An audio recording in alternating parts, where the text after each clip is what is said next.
Dad, socialist, like most of Chopwell at the time.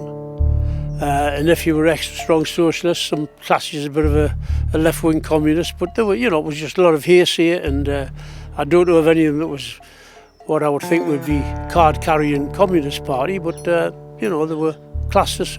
But at the time, you had a maybe strong local council. Bladen Council had council houses, so they must have been fairly left-wing themselves, because there was Lennon Terrace, Karl Marx, K. Hardy, which there still is.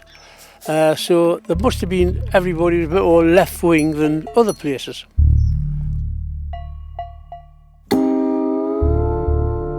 In those days, you had to have some political views, which were Labour, He worked in the mines, and then there was a general strike in 1926.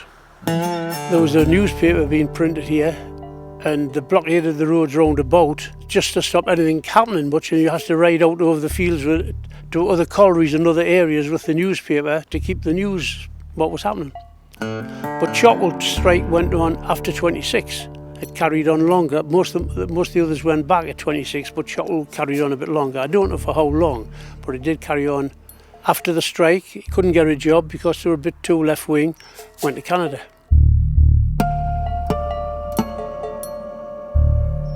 On a scheme where they were given free land, so many acres.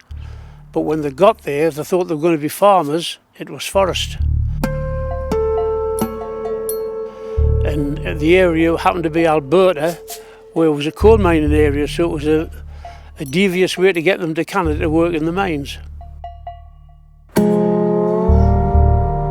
wrote this poem about conditions there, and his old home in the hills, he called it. There's an old wooden shack on the northern track where the snows of Alaska fall, where the wild wind moans over dead man's bones and the howl of the wolf in countertones. There was about 15 of them went from Chopwell that I know of, that my father mentioned. There could have been others, but it was a free passage to Canada at the time, as far as I know. They were in accommodation supplied by the coal company, and the shop was belonged to the coal company, so it couldn't. You hadn't much choice of what you did, So he'd saved up and came back, and a few more of them came back as well. Andy Lowther came back, if I remember, and Jack Lowther, who was just a young man when he went to Canada. He wasn't old enough to work in the pits out there. He wasn't old enough.